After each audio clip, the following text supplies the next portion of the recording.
அனைவருக்கும் வணக்கம். இந்த வீடியோவில் நம்ம ஒரு நீட் எக்ஸாம் பேஸ்ட் கொஸ்டின்ஸ் பார்க்கலாம். வாங்க டைரக்டா கொஸ்டின் போலாம். கொஸ்டின் பாருங்க. A ball is thrown upwards from the top of a tower 40 meter height with a velocity of 10 meter per second. Find the time when it strikes the ground.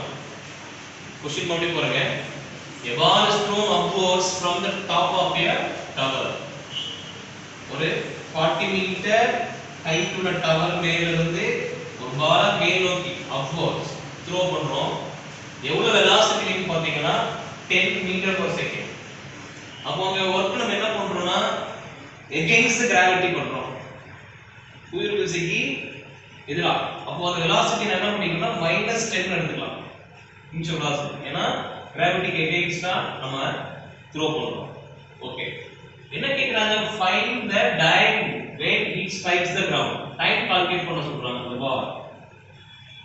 இப்போ gravity வந்து 10 ன்னு சொல்றாங்க. Okay. இது எப்படி நம்ம calculate பண்ணலாம்? So given data's பாருங்க. Inch velocity கொடுத்திருக்காங்க. இங்க நான் acceleration அப்படிங்கிறது gravity எடுத்துக்கிறேன். ஏன்னா sudden height போயிட்டு அந்த இன்ச் velocity 0 ஆயிட்டு again towards the ground வரும். அப்போ acceleration v equal g 10 meter per second square. Distance பாத்தீங்கன்னா tower of the height, in x is the height 40 meter. The second equation of motion, kinetic equation நமக்கு தெரியும். அது என்னது? Second one first one velocity time relation, second one என்ன சொல்லிருப்போம்? displacement time relation. அந்த displacement time relation s equal ut plus half at square. So இந்த equation use பண்ணி தான் நாம இங்க டைம் கால்குலேட் பண்ண போறோம். நமக்கு given values அப்படியே சப்ஸ்டிட்யூட் பண்ணுங்க. height s equal 40, u minus 10, 1/2, a ஓட வேல்யூ 10. சோ அடுத்த டேர்ம்ல பாருங்க. இது 1 டைம், இது 5 times. 40 minus 10t plus 5t square. இந்த டேர்ம் என்ன பண்ணுங்க? ஒரு பக்கம் கொண்டு வாங்க. அப்ப இந்த 40 அந்த பக்கம் என்னாச்சு? பிளஸ் மைனஸ் ஆயிடுமா? 5t square minus 10t minus 40 equal 0.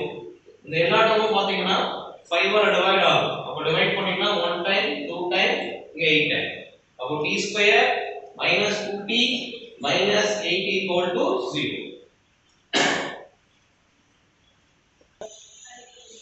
So t square minus 2t minus 8 equal 0.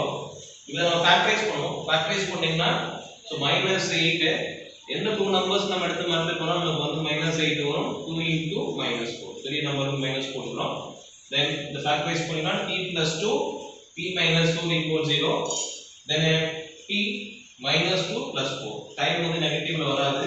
அப்ப பாசிட்டிவ். அப்போ இந்த பால் கிரவுண்ட்ல ஹிட் பண்ணும்போது எவ்வளவு செகண்ட்ஸ் எடுத்துக்கும்? ஹிட் பண்றதுக்கு 4 செகண்ட்ஸ் எடுத்துக்கும்.